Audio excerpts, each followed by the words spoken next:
Olá pessoal, tudo bem com vocês? Vamos dar continuidade então às nossas aulas da disciplina de parasitologia humana. Aula passada a gente falou sobre algumas classes dos nematóides, hoje a gente vai dar continuidade então, hoje a gente vai falar sobre a Vulquéria e a Onconcerca, que são dois gêneros que a gente vai ver durante essa aula.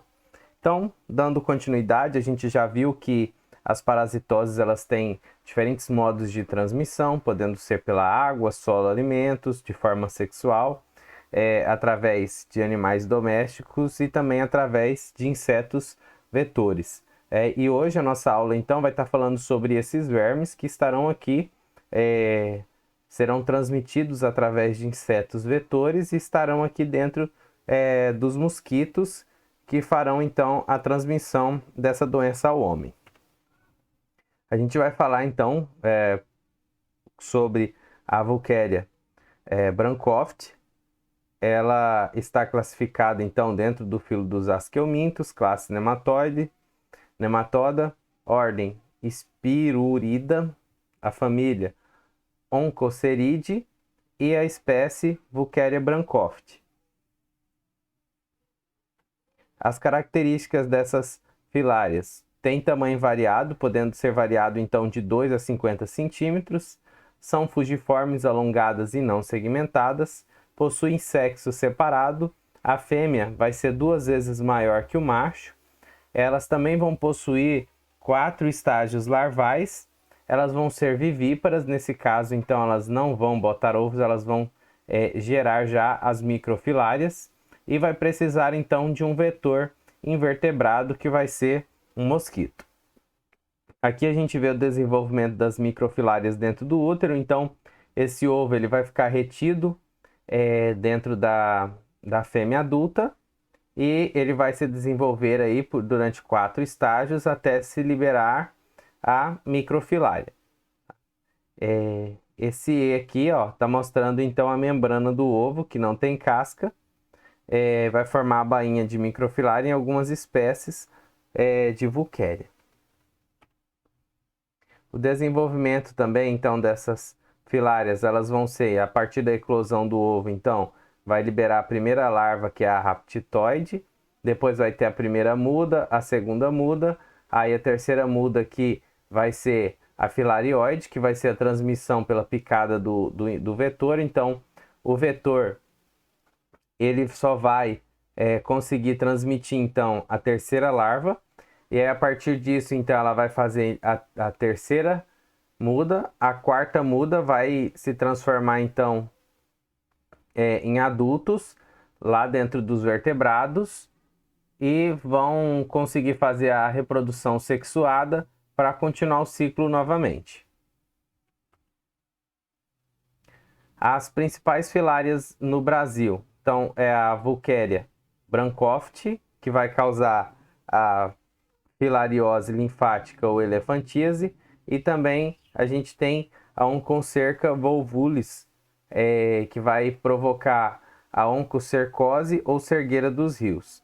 A gente tem aqui algumas também que podem ter casos humanos, mas vai estar em menores quantidades, a Dirofilaria imites, e vai ter também a Mansonella ozardi, que nessa aqui ela no caso não vai ser patogênica, é comum na Amazônia, e essa outra aqui ela vai parasitar cães, que vai ser uma zoonoses, e vai ter alguns casos em humanos.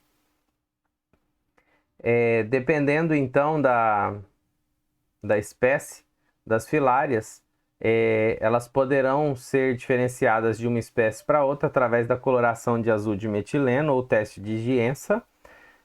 Vai ser a coloração então através dos núcleos caudais, que vão ser diferentes de uma para outra e vão conseguir fazer então a diferenciação de uma filária para outra. Por exemplo, essa primeira aqui é a Vulquéria Brancoft, esse B aqui é a Brugia malawi, que vai ser da Ásia.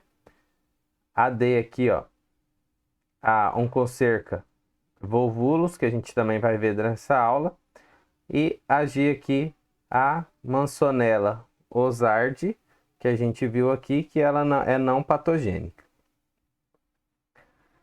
A filariose ou a filaríase linfática é a doença provocada pela Wolkeria brandtcoft aqui no Brasil. Na Ásia, então, vai ser pela Brugia malaia. O homem é o único hospedeiro definitivo, então elas só vão conseguir fazer reprodução sexuada dentro do homem. Já foram, então, descritos mais de 1 bilhão de indivíduos em risco, 120 milhões de indivíduos infectados e 40 milhões de indivíduos incapacitados ou desconfigurados. O ciclo de vida da Wolkeria brandtcoft. Então, dentro lá do homem, os adultos que vão estar nos vasos linfáticos, eles vão fazer o acasalamento. A fêmea, então, vai deixar os ovos dentro dela, né, até o terceiro estágio, quando eles vão, quando tiver a liberação ali, né, próximo dos estágios de primeiro, segundo, terceiro estágio, eles vão, durante a noite, passar então para a corrente sanguínea e de dia eles podem ficar nos pulmões. Aí quando eles forem para a corrente sanguínea, as microfilárias elas serão ingeridas pelos vetores que vão picar o ser humano. E aí 20 dias depois, então, vai desenvolver as microfilárias dentro do inseto.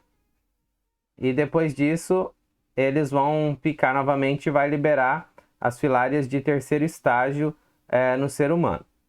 E isso pode percorrer, então, de 6 a 12 meses, então, até eles se tornarem adultos novamente e se tornarem aptos à reprodução.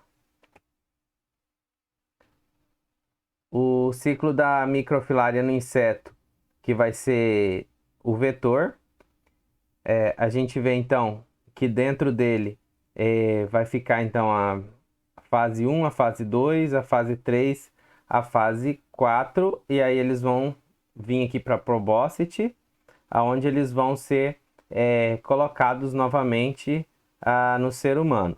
Então, qual é o mosquito que vai fazer essa transmissão? Vai ser o mosquito da família da Culicide, que é muito conhecido aí pelo Culex, o gênero Culex, e eles que vão fazer então essa transmissão da filária.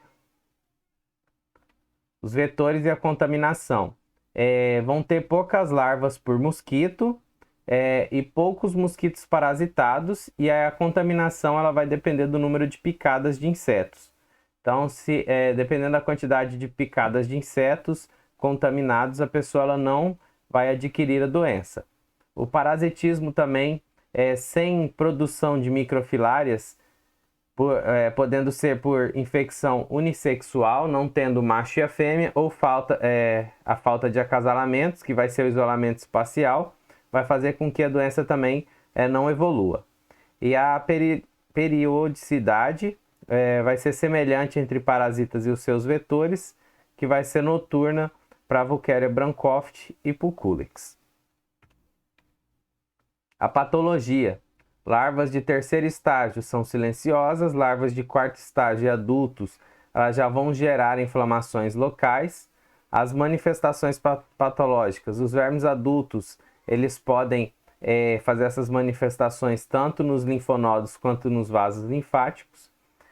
Aqui a gente vê então os adultos da Wolkeria brandtcoft, onde foi aqui removidos do vaso sanguíneo, esses aqui. E esses aqui eles foram feitos através de uma biópsia e verificados também no vaso linfático. Como a gente viu, então, número baixo de parasita no vetor, a infecção vai depender do número de picadas. No máximo, 1/3 dos infectados vão possuir sintomas. Quais são esses sintomas? 2/3 são assintomáticos, as microfilárias no sangue. Vão gerar também a linfangiectasia, que é o aumento dos vasos linfáticos, que vai ser subclínica. Aí vai ter o período agudo, onde vai ter os fenômenos inflamatórios. Vai ter a linfangiectasia, as linfadenites, que é a inflamação dos linfonodos, as linfangites, que são as inflamações dos vasos linfáticos, que vai causar dor de cabeça e febre. E tem o período crônico aí, que em cerca de 10 a 15% dos casos, que vai ser as obstruções e os edemas, que vão causar, então, as elefantíase. Nesse caso aqui, as elefantíase, elas podem atacar tanto os testículos quanto a túnica vaginal, causando, então, essa hidrocele, esse aumento, né, da quantidade de líquido nos testículos e na vagina. Aqui vai ser chamada hidrocele, na vagina quilocele. Vai ter também as obstruções, que vai provocar edemas, as cistes e quilúria, que vai fazer com que a linfa saia na urina. E vai ter as inflamações, as fibroses e edemas e as infecções bacterianas de streptococcus, que vai ser as secundárias, que aí vão causar a elefantíase, por essas obstruções nos vasos linfáticos, e os principais órgãos que vão sofrer vão ser as pernas, o escroto e as mamas. Aqui a gente consegue ver então uma mama bem maior que a outra, devido a estar infectado, né, uma mama estar infectada com a Wolkeria Bancroft.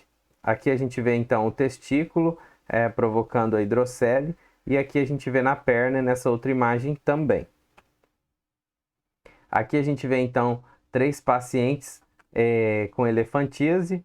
Aqui uma mulher de 33 anos no Japão, onde a gente vê que foi na perna. A mulher de 43 anos no Japão também, mostrando então essa obstrução na perna. E aqui uma mulher africana mostrando obstrução nas mamas. Essas imagens aqui embaixo, então, são dos testículos. A gente vê que essa hidrocele ela pode gerar, então, né, um testículo muito grande, como a gente vê nessas imagens. A gente sabe que geralmente isso vai acontecer em pessoas que geralmente não têm muito contato com a parte da saúde, né? Porque imagina a pessoa esperar chegar a um estágio desse, carregando um testículo desse tamanho.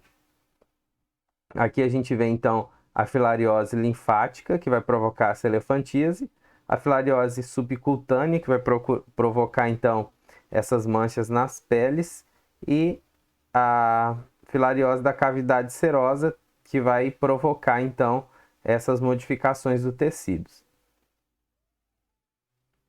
Diagnóstico: quadro clínico, ele vai ter dor inguinal ou perna, e também vai ter febres, e vai depender também dos dados epidemiológicos. Também pode ser feito retiradas microfilárias no sangue, que vai ser através da gota espessa da polpa digital, que tem que ser colhida então das 22 horas às 4 horas da manhã, devido às microfilárias elas conseguirem passar o período noturno para o sistema circulatório. Provocar parasidemia diurna com a DEC, aí você vai fazer com que as microfilárias elas vão para o sistema circulatório durante o dia, e aí é feita a coleta de 20 a 60 minutos após então a inoculação da DEC. Também pode ser feito biópsias de linfonodos, como a gente viu nas imagens anteriores, para verificação dos vermes. O ultrassom também ele vai dar sinais das doenças de filárias, e também pode ser feito por PCR, líquido escrotal e linfonodo. Qual que é o tratamento? Então, o tratamento, a DEC, que é a dietilcarbamazina, que é usada aí há 40 anos. De 10 a 14 dias aí vai ter ação, dependendo do sistema imunológico. Ele não funciona in vitro, somente dentro do corpo humano. Ele vai alterar o metabolismo do ácido araquidônico na microfilária, e na corrente sanguínea ele vai fazer a vasoconstrição, fazendo adesão endoepitelial, imobilização do parasita circulante, vai fazer aderência e citotoxicidade de plaquetas e granulócitos. E a microfilaricida, que vai ser um efeito menor sobre os adultos e alguns efeitos colaterais. Aqui tem a ivermectina, que é a agonista de GABA, que vai se transformar na microfilaricida, que vai matar as microfilárias. E também pode-se usar o DEC mais a ivermectina e o DEC também mais a albendazol. Pode também ser usados antibióticos, como a gente viu, também vai ter bactérias que vão causar então essas segundas infecções. Então esses antibióticos vão atacar os streptococcus. E também tem os antibióticos, a tetraciclina, que vai ser por bactérias que vão viver com simbiose com os vermes. E eles conseguem atacar, então, fazendo o tratamento. O controle da filariose linfática, potencialmente ela foi erradicável, sem reservatórios em animais, e o tratamento dos doentes. O controle de vetores também através de inseticidas para mosquitos e larvas, controle biológicos, então, através de peixes que se alimentam das larvas dos insetos, e também bacilos que atacam as larvas dos insetos, telagem das coleções de água, drenagem das águas fluviais e esgotos, telas domésticas e mosquiteiros nas casas.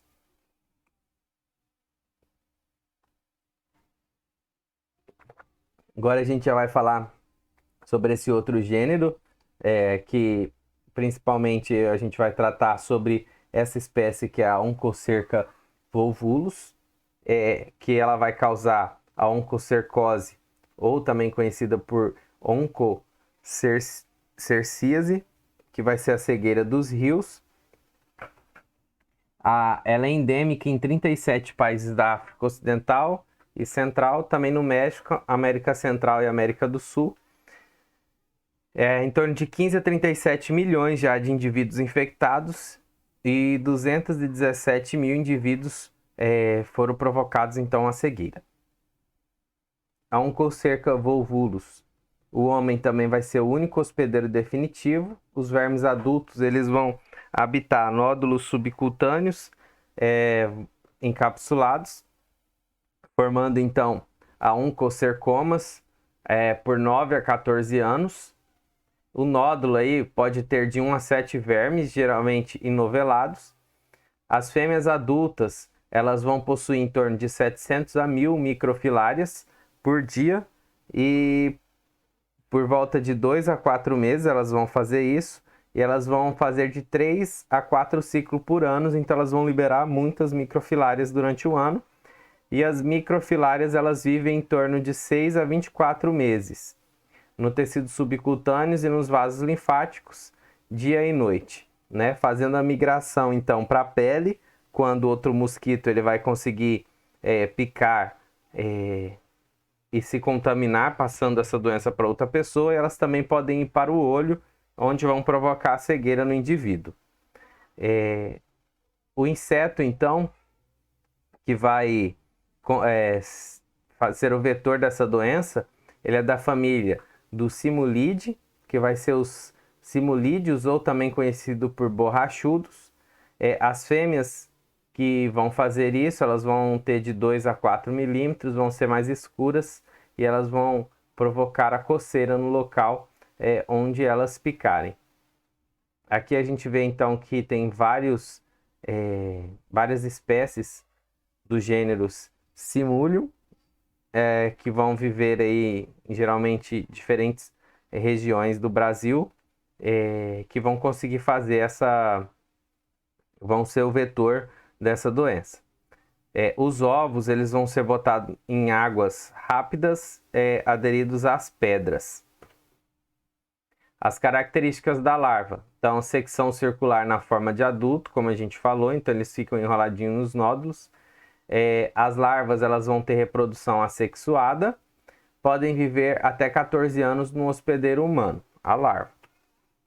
O ciclo da Onchocerca volvulus, então dentro do ser humano lá, então vai ter a reprodução sexuada, vai produzir então as microfilárias, que elas vão ser liberadas e vão migrar para o tecido subcutâneo no olho. Lá no tecido subcutâneo, então, os simulídeos vão picar e vão aderir-se às microfilárias ao organismo dele. Elas vão passar, então, as larvas do primeiro estágio ao terceiro estágio, vão se desenvolver na musculatura, passando depois, então, para a probóscite, onde o mosquito picando outra pessoa vai passar essa larva aí essas microfilárias que vão se transformar em adultos dentro do organismo humano e novamente vai continuar o ciclo. Por dia, esses parasitas apresentam a capacidade de gerar até 3.800 larvas, que recebe o nome de microfilárias, e essa doença não leva ao óbito, mas pode causar a cegueira nos indivíduos portadores. Aqui a gente vê então as principais manifestações clínicas da oncocercose, as oculares e as cutâneas. As oculares são conhecidas como cegueira dos rios, e as cutâneas aqui como pele de leopardo, que são reações inflamatórias às microfilárias mortas na grande parte dos casos.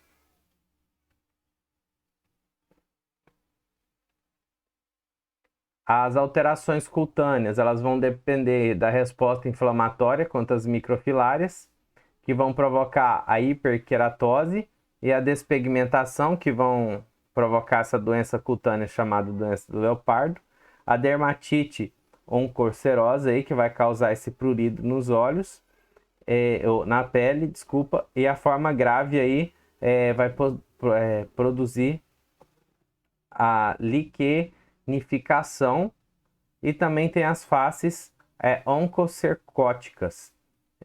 Vai depender de diferenças regionais e diferentes cepas do parasitas para provocar então essas alterações cutâneas. Aqui a gente vê então essas faces oncocercoides, onde a gente vê aqui essa queda, né, da musculatura aqui ao redor dos olhos. Aqui a gente vê então os problemas visuais, onde esses vermes eles vão causar lesões oculares. 30% dos parasitas dos parasitados nas Américas, 85% nas savanas da África, e vai depender então de cepas diferentes, a parte bioquímica. Nesse olho aqui a gente consegue ver então os parasitas nesse olho, e aqui nesse caso eles estão na pálpebra, né? Eles também podem formar também os oncocercomas, que vai ser esses nódulos, onde terão de 1 a 7 larvas dentro. Esses nódulos eles podem chegar de 5 a 30 centímetros de diâmetro. Na África, pode ser no tronco, coxas e braços, 2/3 abaixo da cintura. Nas Américas, eles podem aparecer na cabeça e nos ombros, e vai depender então das diferenças nas picadas dos vetores. Aqui os adultos da Oncocerca volvulus. Aqui a gente vê um corte do oncocercoma mostrando as secções de vermes adultos.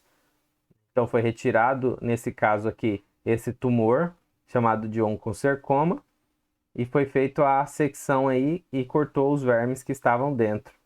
E aqui são os vermes adultos removidos de um tumor.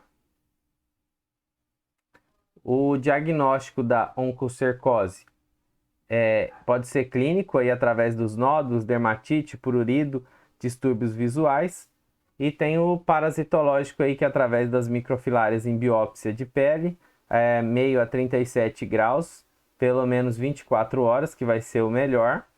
Também tem um exame oftalmológico aí, através da lâmpada de fenda, que vai conseguir ver esses vermes nos olhos. Tem a histopatologia então, dos nódulos, como a gente viu, o corte dos nódulos. A ecografia da oncocercoma, que é o tumor. Teste de Mazotti, que é através da inserção também da DEC, e vai provocar as manifestações cutâneas em 24 horas. Ele vai agir contra as microfilárias, só que isso é perigoso porque pode causar um choque anafilático.